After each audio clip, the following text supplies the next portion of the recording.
Welcome to Black Health Matters. I'm Darryl Armistead, your host. This episode is a Zoom recording of Howard University group session led by Dr. Clive Callender. Develop a response to. Yeah, okay. Any other thoughts? The question is, do the antibody tests help you determine your ability to fight off coronavirus? Okay, I'm gonna change my answer. I'm still saying yes. Okay, I'm saying if you had the vaccine, the answer is yes. I cheated. The answer is no. Look at the newspaper. Yeah, right. Yeah, Right here. right.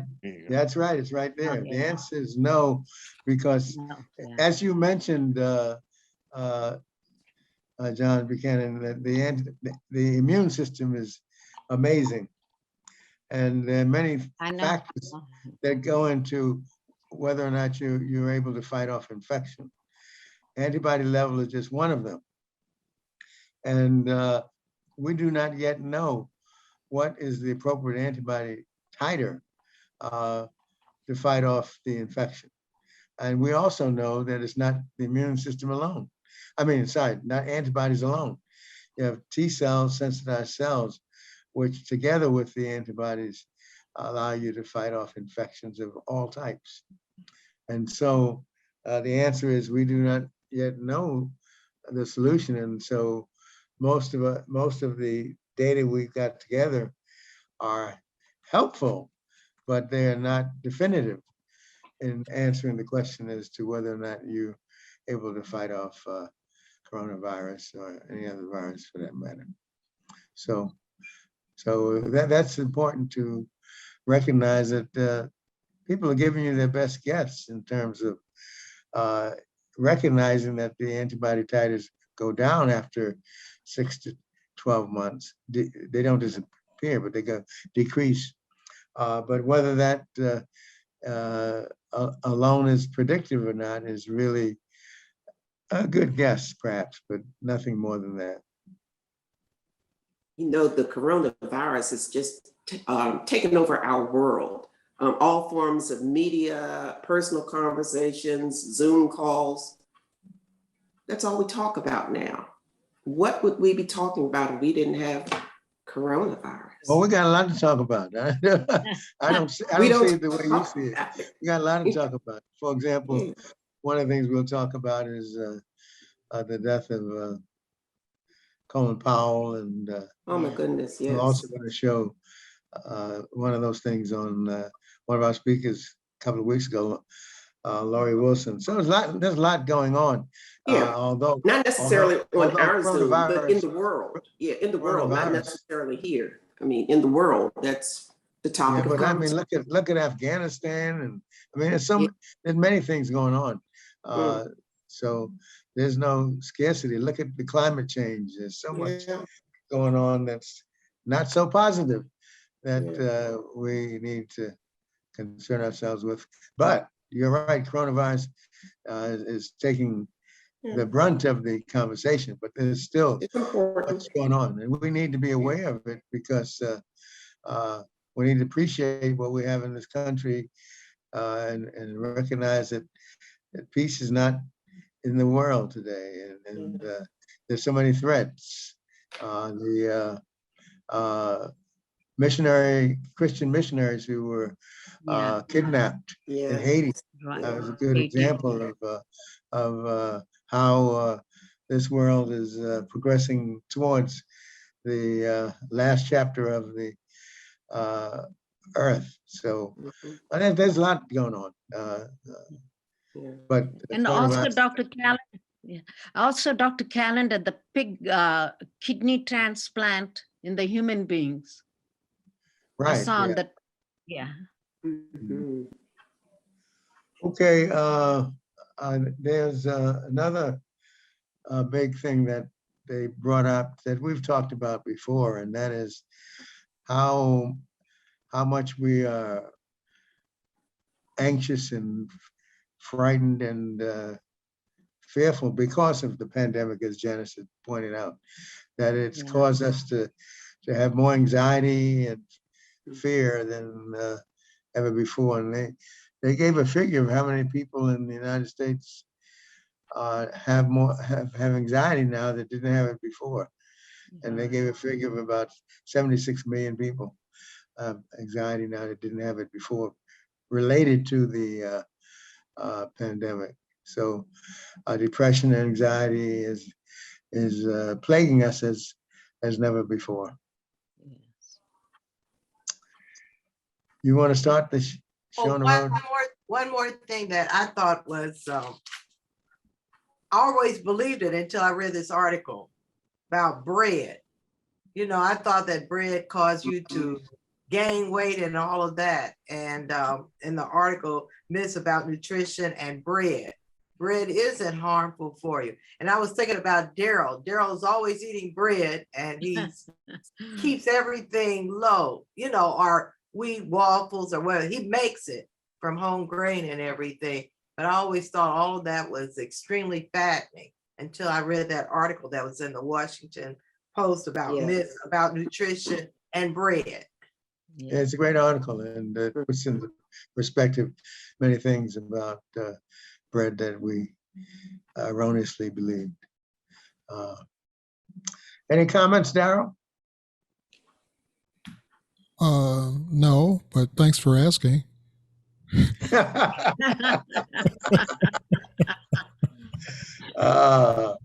Yeah, I mentioned General Colin Powell, of course, in many ways, because he died of COVID.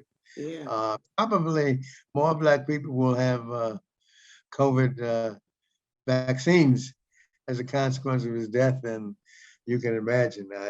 Actually, my wife went to get her booster shot yesterday, and they mentioned that 3 people already who got the COVID vaccine because of his death. So he of course is, we all are aware of him. He passed away at the age of 84. He was a great man, and you can read all about many things he did.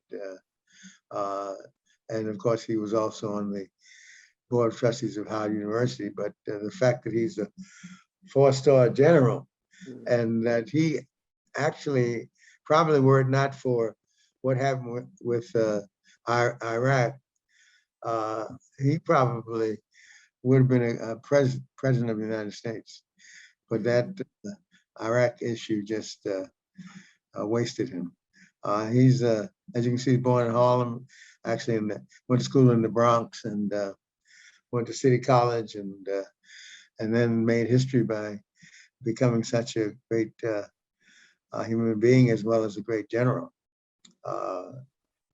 Immigrating from Jamaica, it's amazing sometimes we forget how the United States is great because of its immigrants. It allowed immigration of people who were undesirable elsewhere.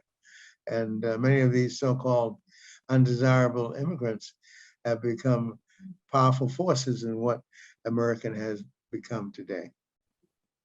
And so I think it's good for us to recognize a great man. Of course, the thing about people like General Powell and many others who make great contributions, they live on in us, and in many ways they never die, so that they go from a life to history. And so General Powell will be with us as long as we live, because we recognize the contribution he made. Any comments or thoughts about Colin Powell? He I had a also, question. You know, sometimes I've heard them say that he died of complications of COVID, and then sometimes they say he died of COVID. So why don't they forget that complications of COVID, just say he died of COVID? Because he had complications. He had multiple myeloma. Right, yeah. And Yeah. because of multiple myeloma, he was unable to fight off the infection. So Right. they want you to understand that it wasn't pure COVID. It Right. was COVID plus the fact that he had multiple myeloma. And the treatment of the multiple myeloma, in addition to multiple myeloma, results in you being unable to fight off infection. Right. And so I think that's why they said complications of COVID, to let you know that it wasn't simply he was vaccinated, he had breakthrough infection and he died, but that he had a condition that made him more susceptible to infection. And the treatment of multiple myeloma itself makes you more susceptible to infection.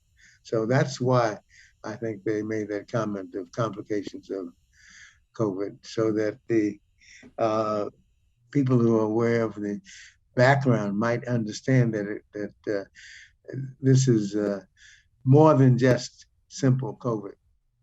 What type of Exactly. cancer is multiple myeloma? Say again? What type of cancer is multiple myeloma? It's a cancer of the bone marrow in many ways. And it destroys your ability to produce antibodies and to fight off infection just by itself. And then, of course, the treatment for it, which sometimes requires radiation and special medications, further reduces your ability to fight off infection. So And it's a disease that we see as we age. Usually, we see in older persons. with that in mind, Doc, why didn't he, or did he have the antibody cocktail that the president had? Well, he may have had that as well, but he just because of A gamma globulinemia, he just wasn't able to fight it off. He probably got all those treatments.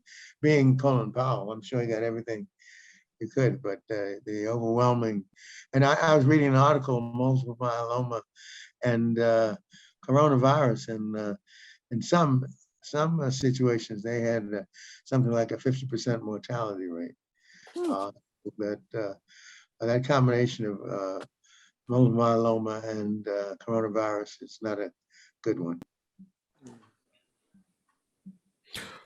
Well, my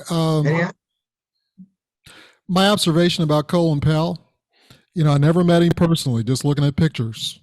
Looking at pictures, he seems to be overweight. He was. Yeah. So, very definitely a correlation between overweight and cancer. Right. So, like I'd say that the cautionary takeaway is that one of the most important things we could do to control our health is to manage our weight and our diet. And, all the things that you need to do to stay healthy. I don't know what may have been some of the precursors of his Parkinson's. I know that Muhammad Ali had Parkinson's because of trauma to his brain by being a boxer. But, just I would say just look at his health conditions and make sure you don't do what he did. If you're overweight, then stop doing that. Easier said than done, but accurate characterization. Mara, go ahead. Oh, I was just going to say that, the doctors work so hard in the hospitals to all the patients, most of them that are obese and, overweight, how to reduce weight. But patients don't listen, just like your vaccination things. So they work very hard. It's up to the individual, So Americans like to eat. There's got to be a change in culture. There are some cultures like they call it fat shaming, and they also say don't fat shame in America. That's part of our culture. Let people be fat. There are some cultures in the world where it's fat shaming, and you try your best not to be fat because it doesn't fit with the culture. I think a lot of parts of China are very big into don't be fat. Fat shaming is not something that's allowed. Very, very good, interesting comment. Very appropriate. Um, Next, I wanted you to see, we had Dr. Wilson, who was presented to us about 2 weeks ago. Sometimes we take for granted the people who present to us. I just wanted you to take a look at what you had in the presentation, the person who gave the presentation. She was so humble and she presented it so well. You never believe that she made all these accomplishments through her career. But anyway, I just wanted to show you the amazing accomplishments of many of the people who presented to us, especially her, what she went through, and look at all the honors she had in her career, and including having the Lawyer Wilson Conquering Cancer Award named in her honor. She's quite a person. And many of you may not have recognized it as she gave her presentation. What an awesome person she was. But I just thought the timing was interesting. She gave the presentation and this came out, so I thought it'd be good. Any questions or comments about Dr. Wilson and her presentation? Definitely her awesomeness came through. I just thought she was amazing. And I think she was one of our better speakers. I mean, she went through a lot, but she continued to achieve. I thought she was a wonderful speaker, very relevant. It's good. It was good listening to her. Good story, good life. And she's still Okay, I enjoyed it a lot, and I heard it over the media this week about her, and I was thrilled. And then I thought about Dr. Callender. You recognize, or you already knew these things about it, but you brought it to a very humble, and other speakers that we've had, even some of the ministers that I did not know about until some of their background was written, about them, and you said about it.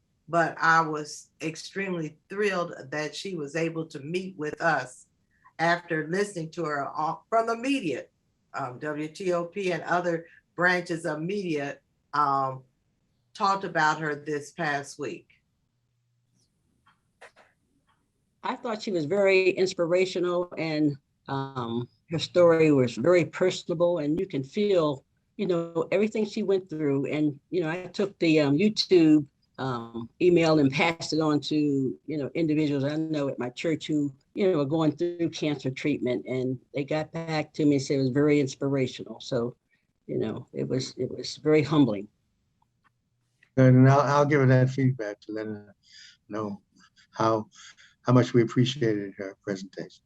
And the other thing that it was so appropriate because it's breast cancer month. Yes. Okay. I put this in there because timing is important, because we have so many, as you see in this presentation, so many of the doctors are aging and some are still practicing. And the question is, should they be? And you see this data that 43% of all doctors are over 55 and 15% are over 65. The number of 65 and older has tripled. And is there a link between age and competency, and when should you stop practicing? And how about, they talk about this practicing pulmonologists at age 80. We know people who are 90, and we know experienced the people who are 100 still practicing. And should they be? And how do you determine who at 65 should continue to practice and who at 80 should stop?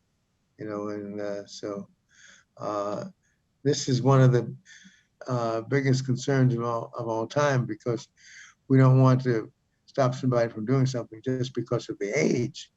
And so there are questions about how do you determine one's competence? Since age is not the factor, what are the factors? And so it's good to see what people are doing so that you don't tell somebody you have to stop practicing because you're 66 or 70 or whatever, but rather you talk about the cognitive deficits that are operative and cause you to stop practicing. And of course, yes. I'm sorry. Have you found that many of the, I want to say the older experienced doctors are kind of giving up because of technology? Because you find when you go into the examination room, first thing they have to do is wheel in a computer. And, they're so busy, I'm not sure, typing in, and I'm like, okay, can you just stop and listen? And then some of them, I remember one of my general practitioners, she was like, oh man, this is so frustrating. Until she got the hang of it, it was trying to, I guess with the new technology, you have to document everything and be a part of these systems that you have to have information recorded. Have you run into anything like that in terms of any of a lot of doctors have retired because of what you made, comments you made. Technology is overpowering. But one of the ways to deal with that is to have scribes. Right. That is, you have people come in and do all the computer work while the doctor's interacting with the patient, because many patients are complaining, just as you did, because the doctor's paying attention to the computer and not listening to the patient. And so the remedy is to have scribes who do the technological work and let the doctor still take care of the patient. So that's probably the answer to the question, because the two do not coexist well together. The computer takes over, and that's not, the art of the practice of medicine is interpersonal relationship. And the computer interferes with that. Dr. Callender, do you find that sometimes the different specialties, some are less age intensive? Well, I don't know what you mean by age intensive. Could you tell me what you mean by that? Well, it would seem that certain focuses of medicine might be less stressful. I mean, like a surgeon would be more intensive than maybe a podiatrist or an ophthalmologist maybe. I don't know that there's a difference. I think cognition is an important part of the field, and I think it may well be that those fields that involve technique may be more associated with the fact that your hands become shaky and those kind of things may address it. Some people have, I know some surgeons have operated until they're 100, and some people have stopped operating at 70. So I don't know the answer to your question, and I don't know if anybody has actually studied that, but that's a good question to get answered. Dr. Callender, they have review boards, and so why can't the review boards take care of that? Well, I think one of the things that has happened over the decades is that review boards have people on it who are not physicians, who are people who are patients, people who are patients who have experienced. And so when complaints come before these review boards, they seriously address competencies, not the age of the doctor, but the competency. And if the doctor is incompetent, then he needs to stop practicing. If the doctor is 70 and is still competent, and his hands are still has dexterity, then he probably could still proceed. So it's not the age so much as the mental competence and the physical attributes that go along with it that make a decision. And as you mentioned, the medical review boards, who now have people on it who are more than doctors, and have patience so that they are better able to determine. And this has happened because it is the belief that doctors do not police themselves. And so they need review boards to police them as well. So this goes a long way to addressing the competency issue, which is the issue not so much at the age, but the ability to function and do things well. I think we talked about that before, about retirement and what to do, and everybody, just because it's according to what type of job you have, whether you want to retire. But I didn't think, I would thought about you instantly, Dr. Callender. Would you touch this subject? Because you're still working and you're in your 80s and you're competent, fantastic. So it doesn't matter about the age. Some people, as soon as they hit that magic age of retirement, they want to retire because their job is not them. You understand what I'm saying? Yeah, well, and a lot of those people that retire early, especially physicians, may get bored and want to come back, but they can't. But so the real thing is to identify your life after the practice of medicine, or identify a practice of medicine that allows you to proceed as long as you're competent. But I've had many doctors who retired early who felt that they wish they could come back and practice differently. I'm sorry, what do you mean they can't come back? Because they've already retired, and if you retire and give up your license, you have to start all over again. Well, how do you start all over again? Well, you have to get your license again.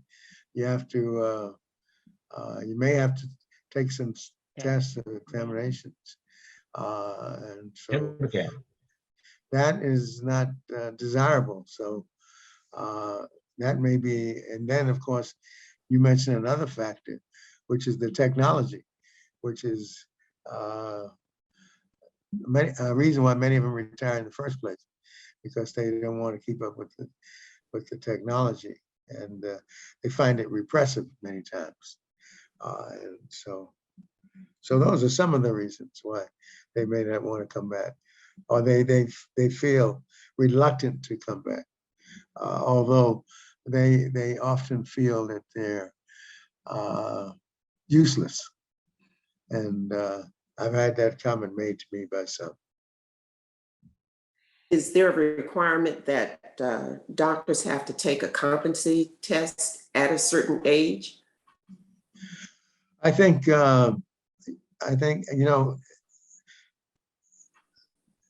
every year they ask your physician to make comments about your competency, your ability to function, and so that is part of what hospitals are requesting and requiring. And then if you get complications, you start having complications, then that also is a factor in determining whether you are allowed to practice or not. So there's hospital issues and there are review board issues.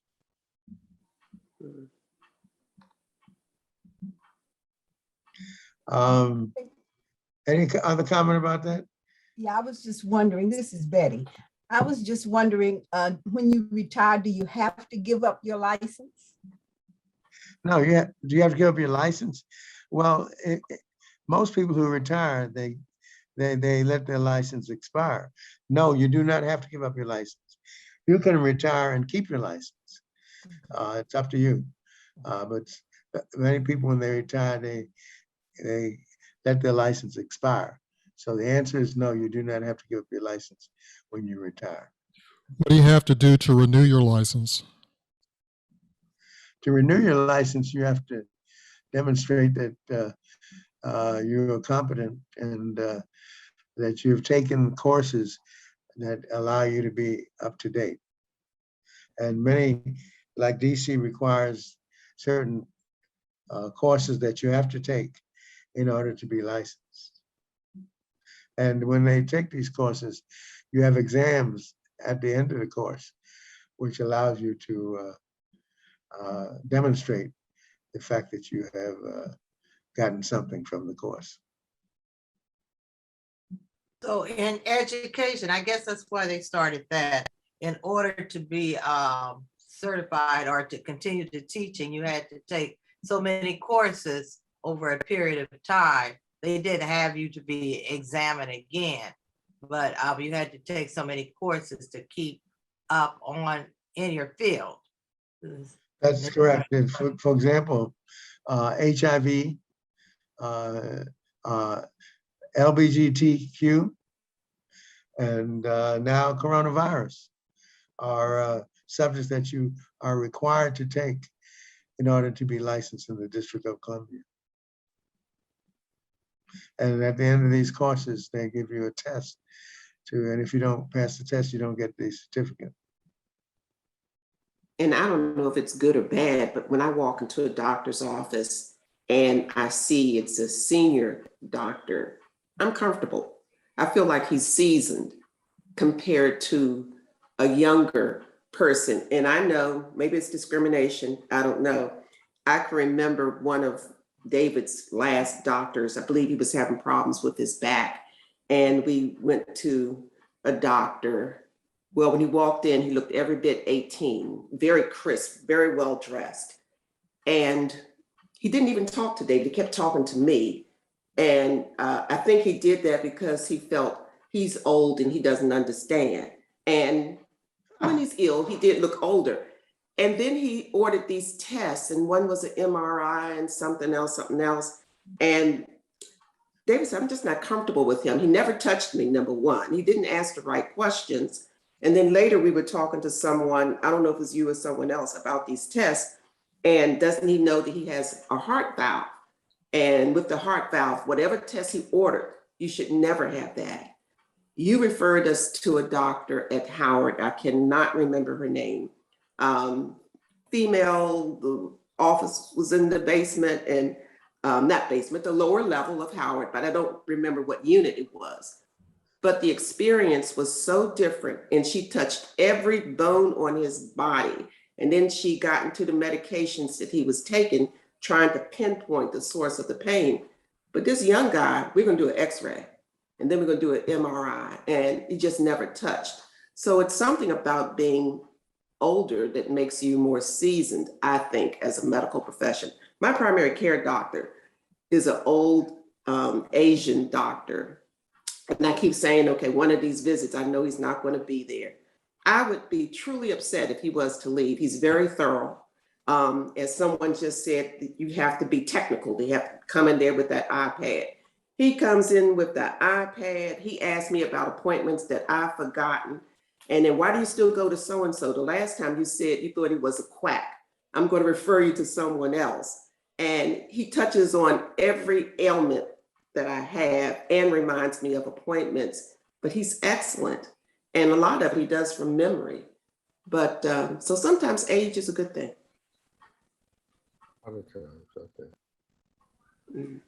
Interesting observation, which many share. Many share. Yeah. Okay, any other comments about that? Anyway, moving on, this is an interesting article with which, and I think as you can go down, you see why they're doing this. This is not just willy-nilly. This is because hearing aids are expensive, number one. Number two, hearing loss is so common, especially in people over 65 and 75 and 80. And yet, very few people who are older actually use hearing aids. Right. So they can't hear, but they don't use hearing aids. So in an effort to try to address this, keep going down, they show the data. Only 1 in 3 have ever worn a hearing aid, even though many people, about 50% of people over 70 have hearing loss. So one of the ways of trying to address this issue was to try to make hearing aids more available. Whether that is going to help or not is another question. But anyway, that's the thinking behind why the FDA is allowing hearing aids to be, a lot of them on the market anyway, but not the more expensive ones. And so there's already the Over-the-Counter Hearing Aid Act of 2017, which gave FDA 3 years to enact the new rules, and now they're enacting the new rules. So, any thoughts about this? Yes. Yeah, I asked my audiologist about that situation because I have pretty substantial hearing loss, and from years of being on stage next to the drummer with cymbals and speakers behind me and monitor systems and PA systems, and the doctor explained that the reason that these hearing aids cost so much is because they're specifically tuned to the frequencies that you need them to be for your, they're personalized, and the over-the-counter hearing aids are not tuned to your specific prescription or your specific diagnosis. And but I'm telling you, I mean, but some of the ones that are advertised now are in the hundreds, and these were thousands of dollars each. And I would say, well, can't technology make them cheaper? No. That was the answer I got. So, any other comments about it? I think that it's going to be interesting to see what happens, because whether it'll be abused or still underused, time will tell. But it's an effort. I looked at a lot of my colleagues in medicine, and most of them do not use hearing aids, whether they can hear or not. So. Yeah, you can go to CVS and get a pair of glasses too. Yeah. Mm-hmm. I think it's a stigma, and it's another cultural thing about hearing loss and AIDS, and it started early by just even the terminology deaf and dumb. Yeah. Your intelligent level, and Helen Keller and all of that comes into play. And then again, they're teaching, like the young people, when I had to teach, it was in the textbook about the hearing loss and how to warn them, when we had that article the other week about hearing loss and the decibel being too high. But when you suggest hearing aids to people, that's a sign that they're getting older, and nobody wants to get older, because in our culture, not in other cultures, being old means horrible. You want to look young, feel young, everything is for youngness. So anything that's equated to oldness, in our culture, we seem to shun. Now we finally accepted glasses, but we have not accepted hearing aids or hearing loss. So someone to get it, they're giving free hearing tests. They call the house all the time. You can get a free hearing test just to get people to take one. Yeah. And now to get them to wear hearing aids that no one can see them. We don't want anyone to know that you are deaf, but we're not thinking about that. Well, glasses a little bit if you have contacts. So that's just a thought about now. And then it was too high. Nobody that was poor, you couldn't hear. So that's your tough luck, and get the little implants in the ears. I've heard that because my daughter-in-law had lost hearing in one of her ears, but her the channel in the ear, she couldn't get that little implant in there. So, well, most of my friends are musicians, and there's no stigma about hearing loss in that community. And several of my musician friends have hearing aids. One's 75, the other guy's 55. So, age doesn't seem to be a factor, but what is a factor is a cost. My 75-year-old friend, the VA, Veterans Administration, paid for his hearing aid. My 55-year-old friend, he paid out of pocket. I'd love to get a pair of hearing aids, but I don't want to pay the cost.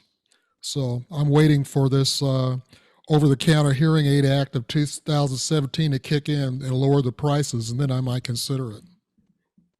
Also, the hearing loss is not as impactful to the person with the hearing loss. It's more a problem for the person that lives with the person with hearing loss. That's right. I keep having to say, what did you say? And they get tired of that. It's a pain. You can't hear me, and then instead of moving closer, they'll start yelling. Talking real loud. That's right. It's not that's not the answer to not being able to hear. It's more, in my case at least, if you're closer, then you can hear better, not necessarily louder. Darryl, tell them about the story of Aunt Sarah and your mother. Oh, it's a form of communication. You don't always understand what that other person's saying, and you misinterpret what they're saying. Yeah. So my mother and aunt, they were talking, and one really couldn't hear, and so they kept thinking that one said, did you forget your Fixodent? No, I got my Depends. So just misinterpretation of what they're saying. They think they're communicating just fine. But if you're listening on the side, you're falling in the floor laughing because you notice that neither one of them can hear what the other one is saying. But they think they're communicating fine. Well, that's interesting. It's good to have Chaplain Thorpe back with us. We missed you a while. And any thoughts you have relative to your interactions with patients relative to hearing? Yeah, that a lot of them said that it's makes them look old, and people, don't accept you. They all want to be youthful. This is a youthful culture in America, and unfortunately, this is not like this in Asia, Africa, Europe. I mean, this is a blessing to get old. That's a blessing of God, gray hair. But in this country, everything is mostly all youthful. And it just, I don't know what to say. The culture of United States, youthful, youth.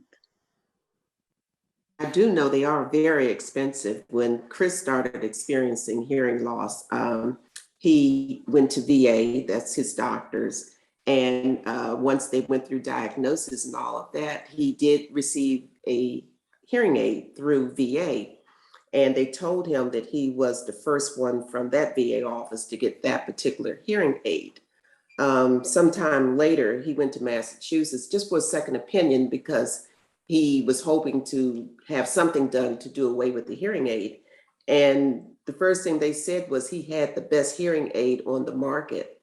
And the only information that they gave him, they said the volume on this particular one was a little high in that it was beginning to affect the other ear. So he was having a little bit of hearing loss there, but it's a very good hearing aid, and they say they're very expensive, which is why I find it hard to believe that you can go to a CVS and get a hearing aid. What's the criteria? How do you get something that's really effective for you? I don't know. Yeah. Dr. Callender, I have a question. When you're experiencing hearing loss, is it both ears at the same time, or one ear is worse than the other? It varies. For example, when I went to my audiologist, I had problems in both ears, but different frequencies were affected in each ear. So it varies. And a lot of it may depend upon who you're next to or how you got your hearing loss, whether it's related to your own doing in the earphones or whether you're standing next to something or somebody. So it varies a lot. And that's why the audiologist does tests on both ears separately to identify the needs for each ear. Yeah. John, I would think that one ear was worse than the other, the side that was near the bass drum. and the speakers was worse than the other. That's so? Actually the ear next to the cymbal Yeah. is the worst one. Okay. And you have when you look at the printout of your response for both ears, you can see how technical the response can be, and those expensive hearing aids can tune to those frequencies that are missing. And it's like Carol just said, you can hear that somebody's saying something a lot of times, but you can't understand what they're saying. You can hear that they're talking, but you can't understand, because in my case, especially, a lot of the high frequencies, which come in at the very beginning of a sentence, like the S's and the T's, those are missing a lot of times. So that's why those hearing aids are so expensive, because they're fine-tuned to your prescription. If you go to a CVS, you're going to be rolling the dice. Regarding the costs for the hearing aid, I know my mom, she bought one, I think about 4 or 5 years ago. It was almost like $4,000. And she just recently got a new one, and she goes to Costco and they do the hearing test, and it was $1,700. So technology has improved evidently with the hearing aids, that the cost has come down. For some, yeah. It varies a lot, so. And it also varies according to your needs. But the thing is that, as Carol said, and you assume that people hear and understand what you're saying, but that isn't necessarily the case. And there's a lot of faking going along. The people say yes and shake their heads, but they may or may not hear what you said. As John said, it's the people around you who recognize it, not necessarily you, but the people who you're talking to. When they speak to you, you may be answering the wrong question, and they don't realize it. So it's a big problem. And I remember when I first started wearing a hearing aid, it took me about a year to be comfortable, because the psychological impact, as you mentioned. And then when you look around and you realize nobody else in the room is wearing a hearing aid, you kind of feel different. And then after a while, you recognize that it's important. So you persist. And then you recognize you're the only one that's hearing correctly, and the rest of them neither.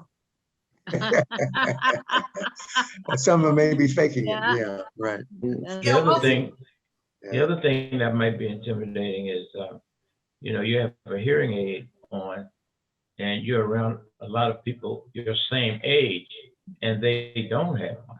I know. Yes, that's right. Yeah. Not because they necessarily don't need it. They don't want it. And then you were talking about hearing of both ears. It's just like your eyes, your feet. One foot is generally larger than the other foot. And so you should always measure your shoes toward the foot that's the largest, so it won't hurt. But after years, you've come to realize that even the vision in both eyes, one eye has better vision than the other eye.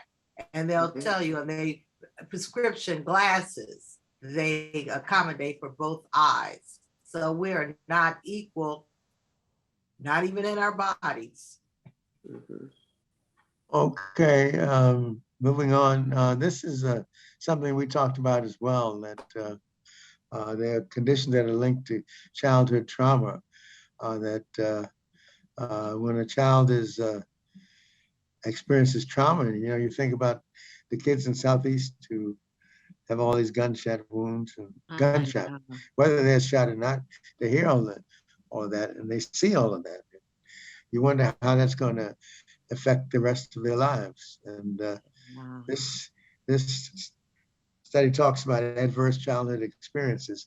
They call them ACEs. And They share some of the impact of abuse, neglect, violence, and we don't really recognize often how powerful these events are on the health of our children. And so just things like parents separating, not to speak of the other issues, all of those have an adverse effect on the health of our children. Then when you talk about psychological and sexual abuse and physical illnesses, all of those things impact anxiety, depression, and all of those things are increased in people who've had childhood experiences. We don't talk too much about childhood post-traumatic stress disorder, but they are as important and as devastating as the veterans who have post-traumatic stress disorder. Dr. Callender, I've also seen parents talking about their children who are like teenagers. They say, when you were born and when you were young like that, 1 and 2, 3 years old, you were the worst child in the world. How you acted and everything was horrible. Like that, they talk to them. I said, oh my God, what does that why would a parent talk like that about a child who was born? Well, I think that we are just beginning to realize that high blood pressure, obesity, and diabetes all may be related to the childhood experiences. And sometimes when you talk about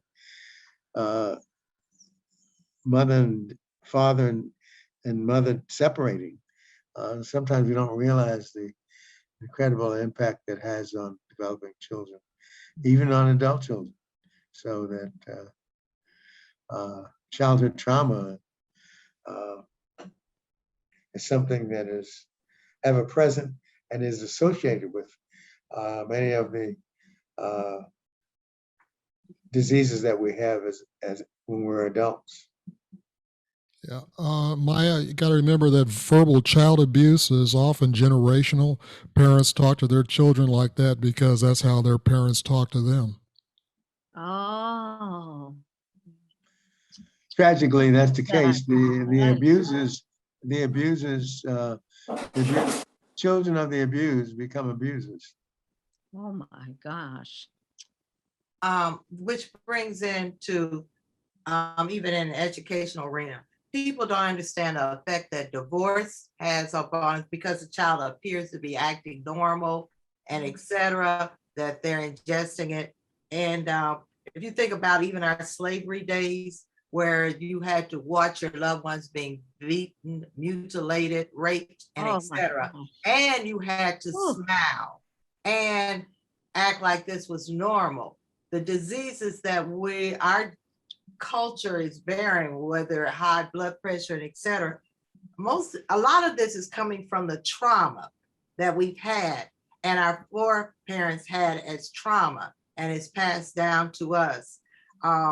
Teachers that are teaching in the ghetto where children are seeing their parents being beaten and mutilated or separated, or they have to hide and etc., or see their friends being killed. Like my daughter was telling me how the kids had to see one of their classmates killed at the bus stop in front of them. They still had the blood splattered on them, but yet they're expected to come to school the next day, act as if nothing has happened. Psychologists come in for a half a day or a day and say, you're okay, which it will take years of therapy to really subside this. Then when they get older and they have all these different diseases, we're wondering why our culture is upset, and we blame it all on the food and etc. But the stress and the trauma that our children are still experiencing, that even this racial discrimination, how come we are subjected to these things where the white culture, they're sitting up there smiling, well, we're okay, how come you're not okay? So, and if you think about it, if you never experienced racial discrimination as an African American and don't think that that has not taken effect on somehow on you, unless you receive therapy, we all are subjected to that. And childhood is the one that carries into your lifetime. That's true. I think the important is the last sentence, which addresses your point, because many of us are not willing to get the psychotherapy treatment that you need, but it's never too late. But if you're never going to get the therapy because of the stigma, then that is going to be with you for the rest of your life. I had a situation where one of my students was not acting right, and I picked up that there's some kind of problem going on. I couldn't define, but the child would go to sleep in class. Her skin always looked like it was greasy, and it was some kind of problem. Then one day I was in the office, and the parent was in the office, the mother was in the office sitting next to the child, and I could tell right off that mother was a heroin addict. Oh. She was on heroin, and so the mother and the daughter, and the light bulb went off. The mother and the daughter were drug addicts. And I've seen several situations where the parent and the child use drugs right there in the home. That's got to be traumatic, for the rest of their lives, set up by that situation. Yeah. As we think about how to affect the next generation, all of these issues come to play, and it's not easy to remove the stigma of seeing a psychologist or a psychiatrist, and that stigma prevents a lot of us from getting the treatment we need in order to reduce the health risks that we have. And another time I called a parent because the child was acting up in class, and the parent was in a conference with the principal. The parent took the child out in the hallway and actually physically took their fists and started beating this child Really? right in the building in front of everybody. Oh my gosh. And this is big part of the problem, I think. Oh my. And as you were saying, that's how their parents did to them too. Yeah, and that's what they'll do to their loved ones too. That's a sad situation.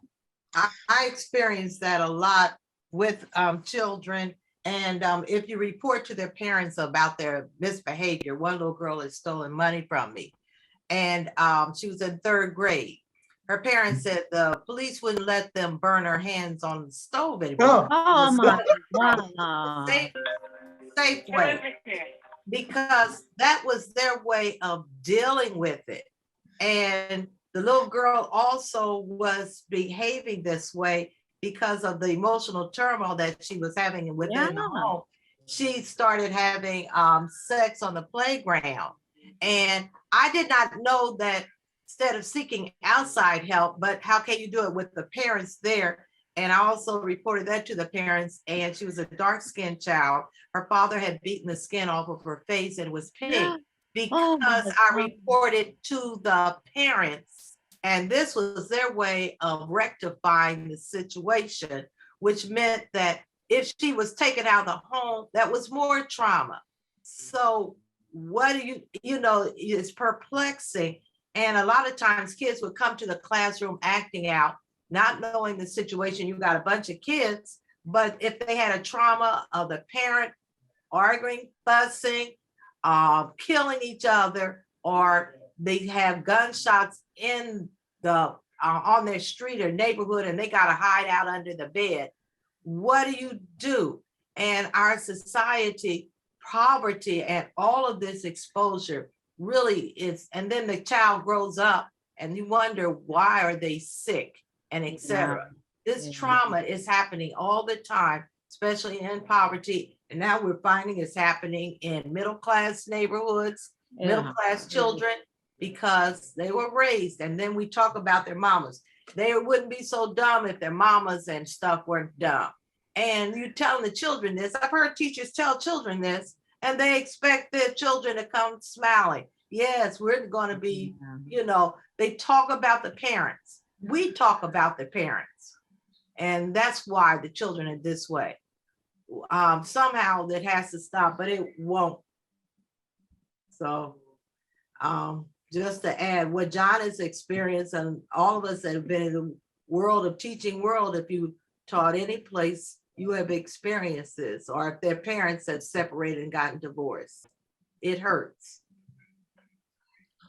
Well, I just like to add an alien perspective, and that would be like if an alien from another planet came and just observed Earth for a while, what would their conclusions be? And they would probably say that regardless of economic or social circumstance, you have untrained people raising their children who don't know what they're doing. And that cycle should be broken, and children should be removed from all of these untrained parents. And they're rearing placed with people who knew what the heck they were doing. Where would you find them? That's the problem. Where would you find them? I came across that. It was in the 70s, and I read about Israel, where they took the children out of the homes and sent them to schools, these little boarding schools, and then they got to be with their parents on the weekend. And I was saying, how wonderful. They have an institution where they train their children during the week at school and everything. And sometimes they kept them all week. And this happened in Israel. And I'm saying, wow, what a fantastic society. And so they didn't give anybody a chance to mess up their kids. Yeah, but my question exists still. Where would you find, that's a huge volume. Where are you going to find people to take care of those children? Well, you'd have to train them. It would be a combination of a teacher and early childhood developer. It'd be a new occupation. Yeah, well, But no, I agree with the concept. It's just the practicality of it. Yeah. People put such a high emphasis on teachers. There's a bunch of them. They don't know either. Because they were raised by inept parents. And some of the strange feelings that they have toward children, I'm looking at it, I'm devastated about how they feel about the children that they are teaching. It's disgraceful. But I can't talk about teachers because I'm a teacher. So that means I'm talking about myself, and no other profession does that because doctors don't talk about each other.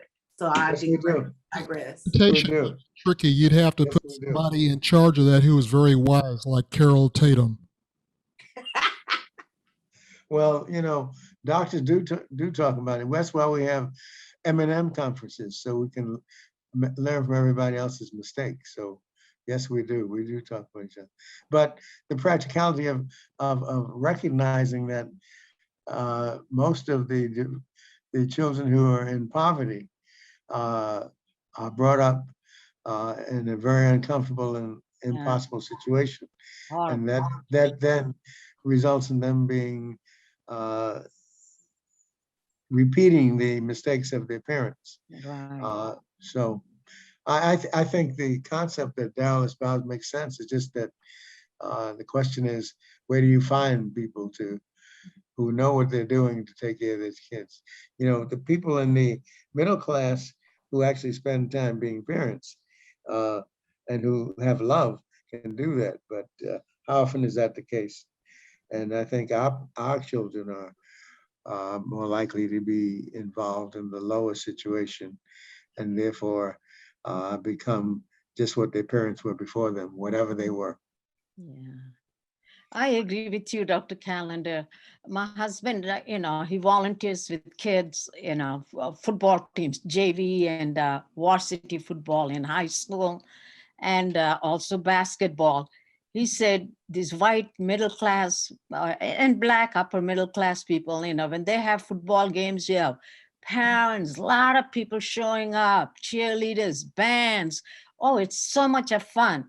But when you go to schools like Anacostia, mostly, in the ghetto, black neighborhood, black high school games and all that, you don't have that. Parents don't show up like that. They don't have that much of food. Yeah, little people show up, there's not band and not too many students stand up. It's not a fun, he said, so he was saying the black people got to get it together, the parents. They need to show support for their children, the love and everything, And how do we do this? I don't know. I have no idea. We used to have that though. We used to have, parents. Yeah, it used to be nice. Yeah. But now it's a support, like he said, is not there. I mean, he said we used to see a lot of black students and parents. It was the best band at Cardoza High School, Anacostia. It's all gone, he said. All gone. He goes to Bethesda Ceviches and Walt Whitman, Springbrook High School, white schools. Oh my God, it's like an NFL team, he said. So he said, we got to bring that back. Something is going on.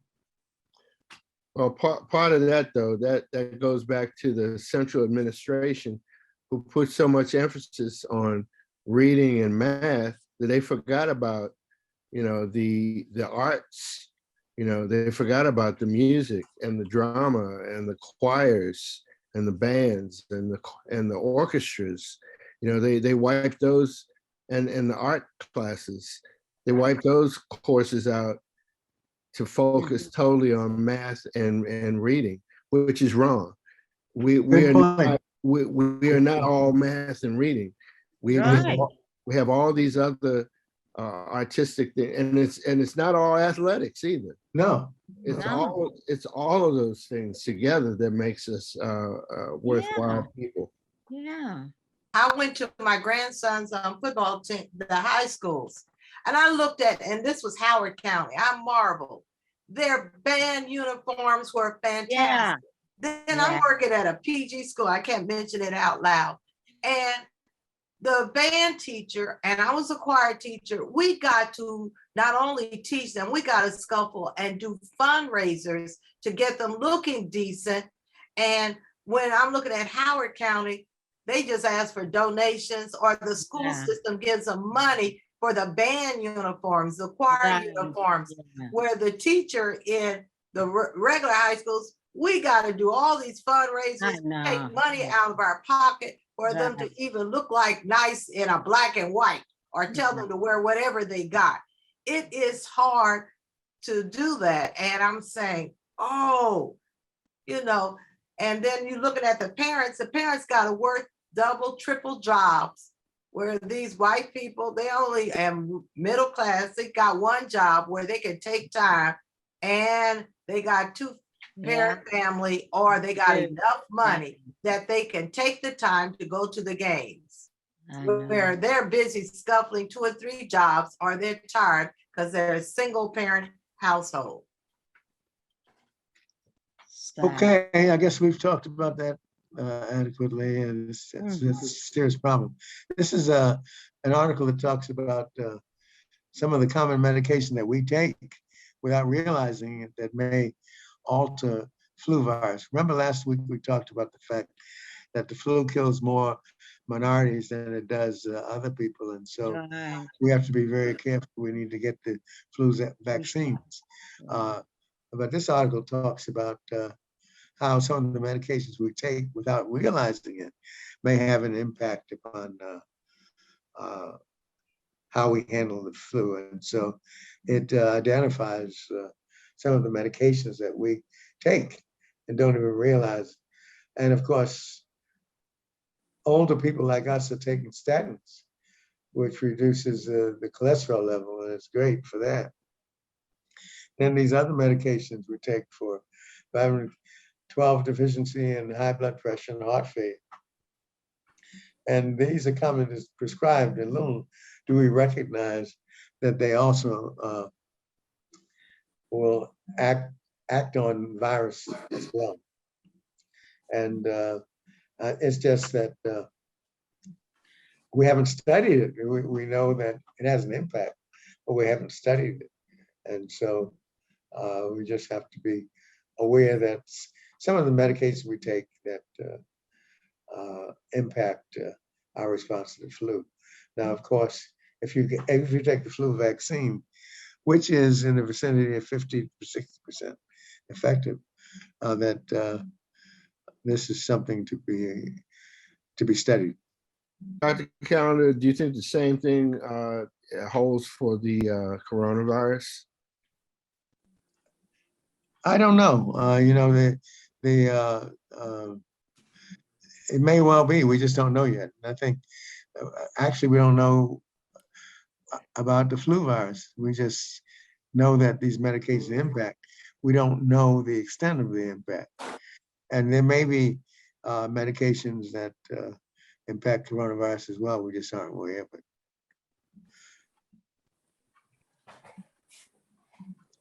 This is a little distressing article on the efficacy of COVID vaccine in kidney transplant recipients who have received, now notice this specifically, people who have received Belatacept, which is a medication, new medication for transplantation. And they looked at the patients after receiving the vaccine. In the first 2 doses, they had low antibody titers. And after the booster shot, they still had low antibody titers. So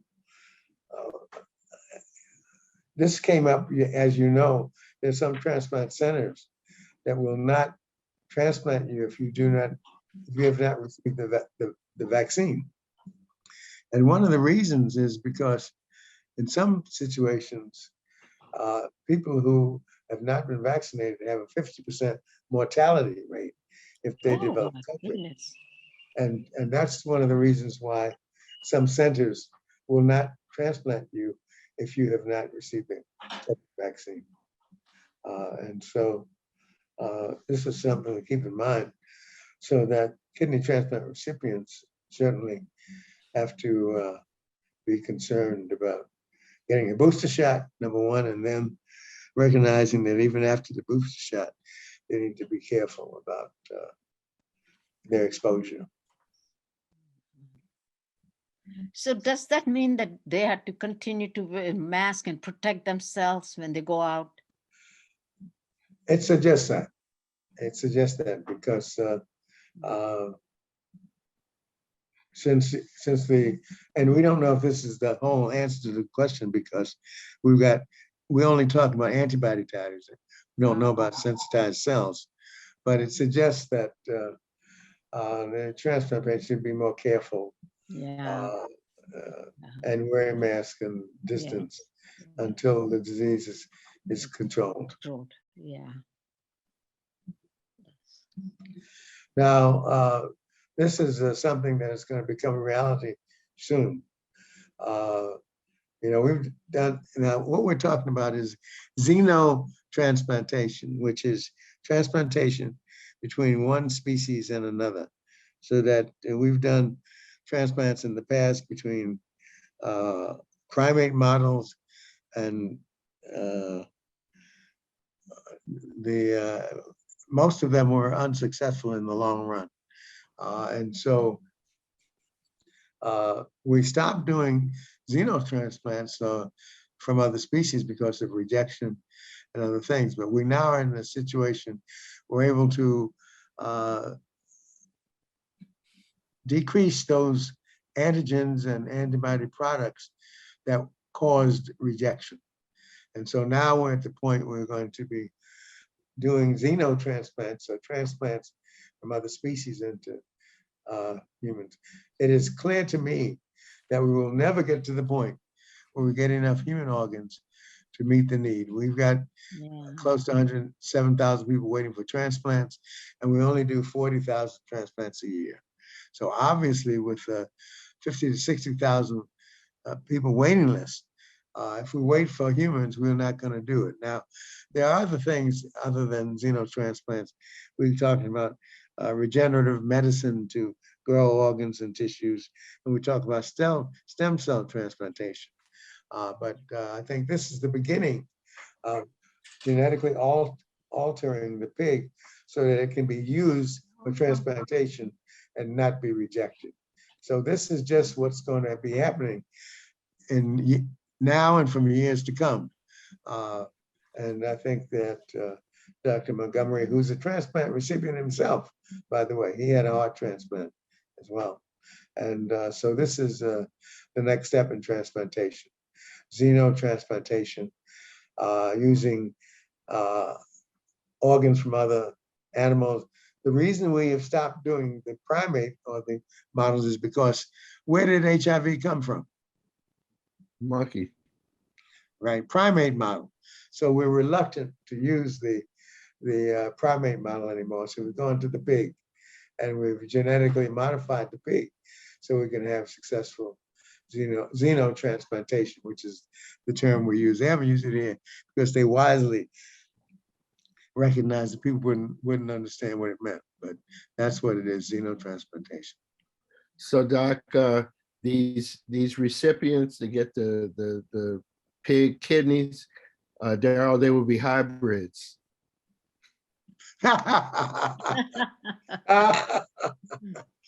Yes, they will be. They'll be hybrids. Dr. Yeah. Callender, what do they do to the pig kidneys so the human being can have that kidney? Do they do Well, something to it? It's what they do to the pig. So Oh, they to the genetically, pig. yes, they genetically modify the pig so that they won't have the so-called antigens that will promote hyperacute rejection. And so they've been working on that for the last 10 years. And now they got to the point where Oh my we God. modified the pigs so that the organs do not promote rapid rejection. And that was the biggest obstacle to xenotransplantation in the past. So the pig dies after they take off the kidney? Well, one kidney is all you need for life, so it depends. If you only take one kidney, that's okay. If you take out two kidneys, yeah, that's you will then, of course, kill the pig, right?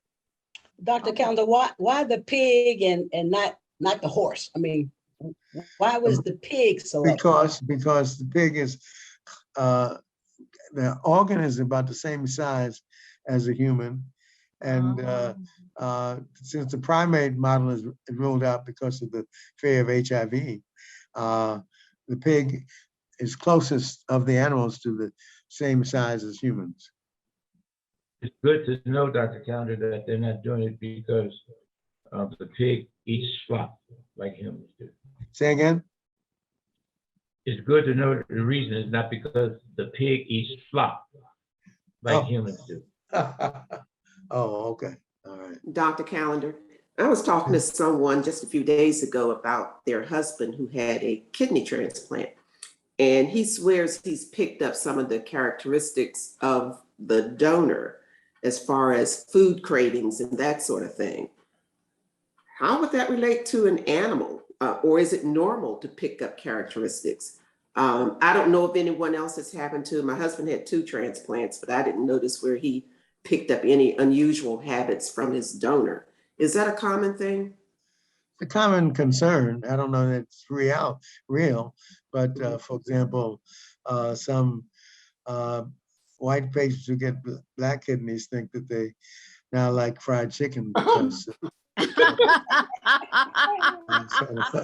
so I think it's primarily psychological, but that has been a concern ever since we started transplants. Nobody's ever proven it, but that's been concern that if I get a female kidney, I'm going to become effeminate.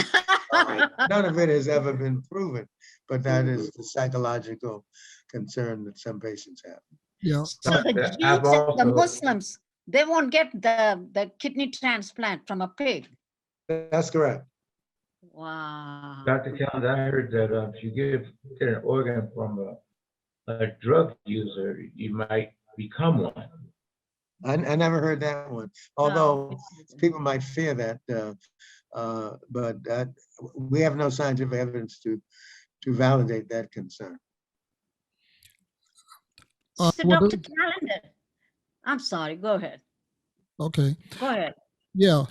There's DNA matching for criminology where okay, it has happened where there's been bone marrow transplants that had changed the DNA of the recipient, and it caused a DNA match Oh. where they then they arrested the person with the DNA match, but the person had an alibi, and so they figured out what the problem was a past bone marrow transplant.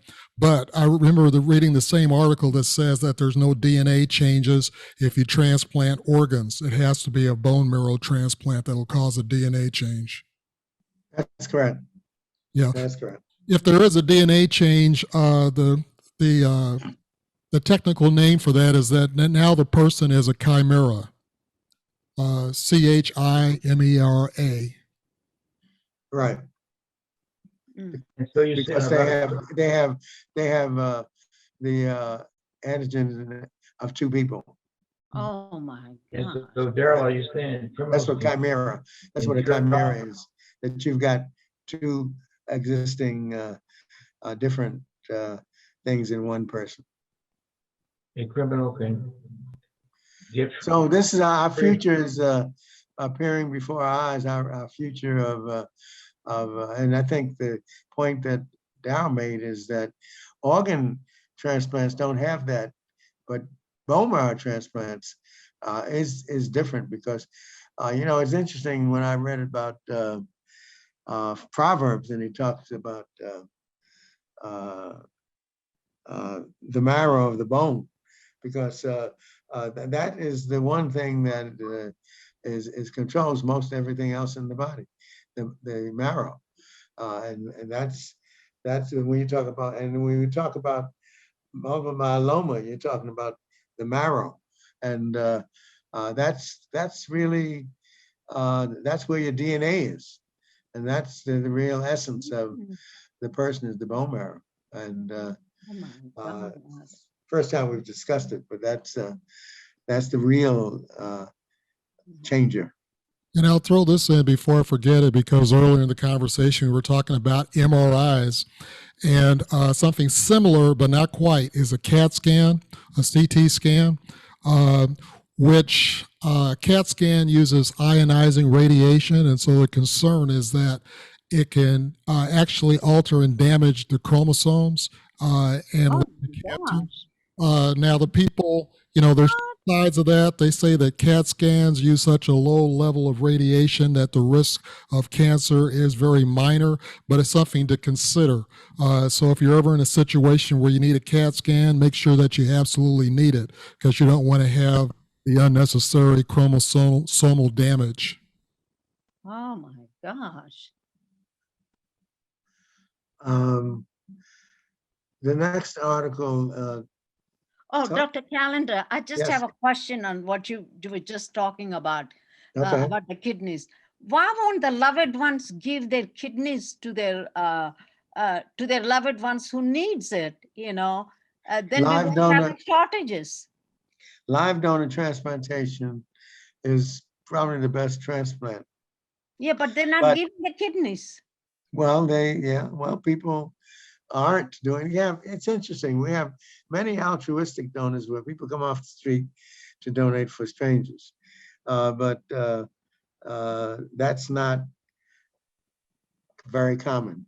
And we have many people in families who are not willing to donate because they're afraid that they need two kidneys. Some would argue that the reason you have two kidneys is so you can give one to somebody else. But be that as it may, live donor transplantation is the least common transplant. Deceased donor transplant is twice as common as live donor transplant. And particularly in the African American community, the rates of live donor transplant have been dropping. And so this is an area where we need to focus.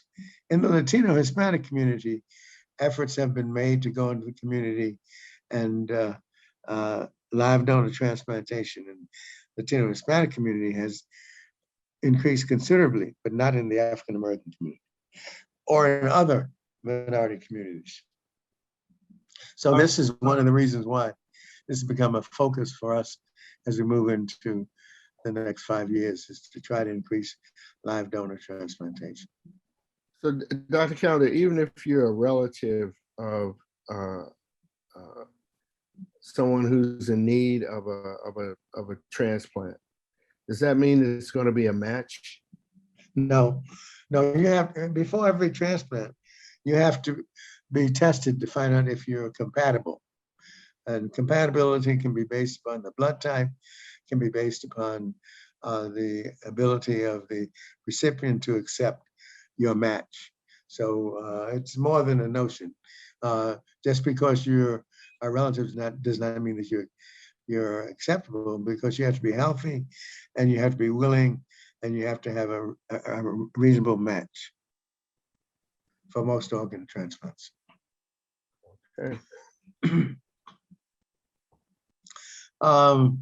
Now, this article just points out that contrary to many other studies, that the vaccines induce relatively long-lasting memory to the virus and variants, and so the vaccines work.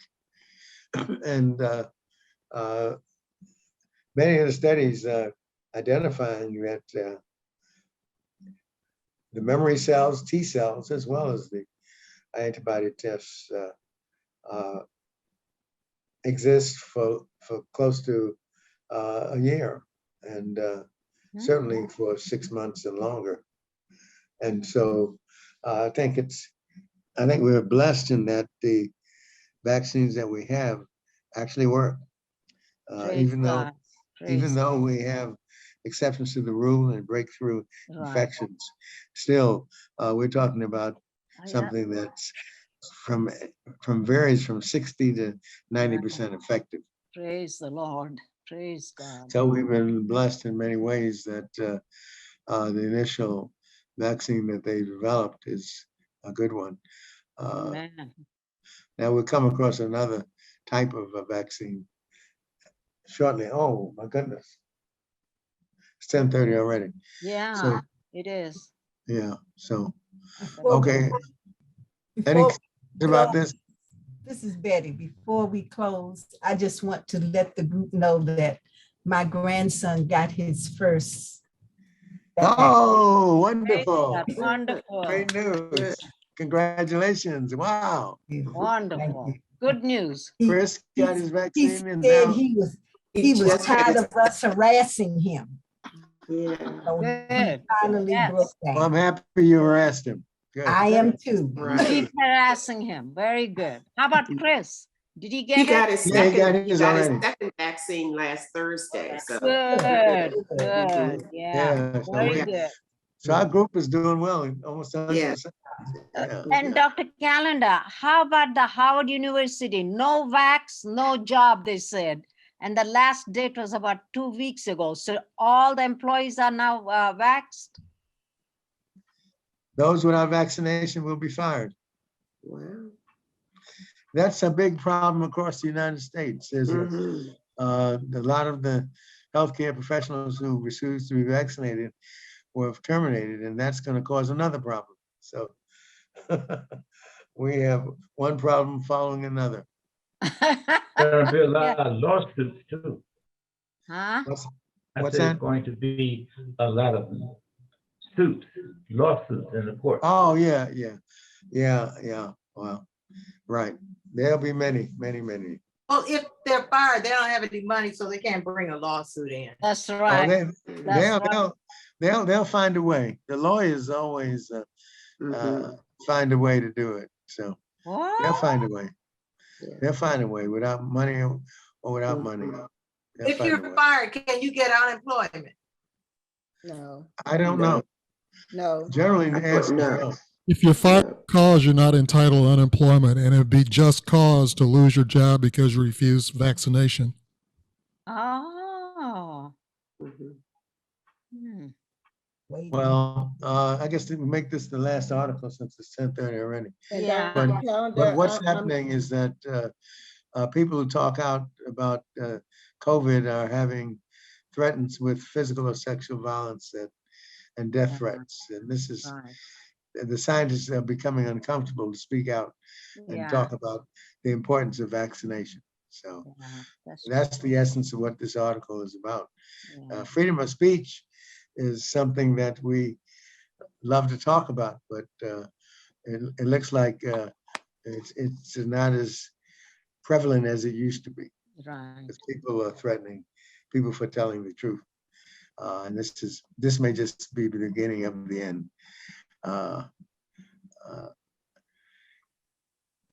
Anyway, this is a reality, and some people are afraid to even talk about vaccines now because Right.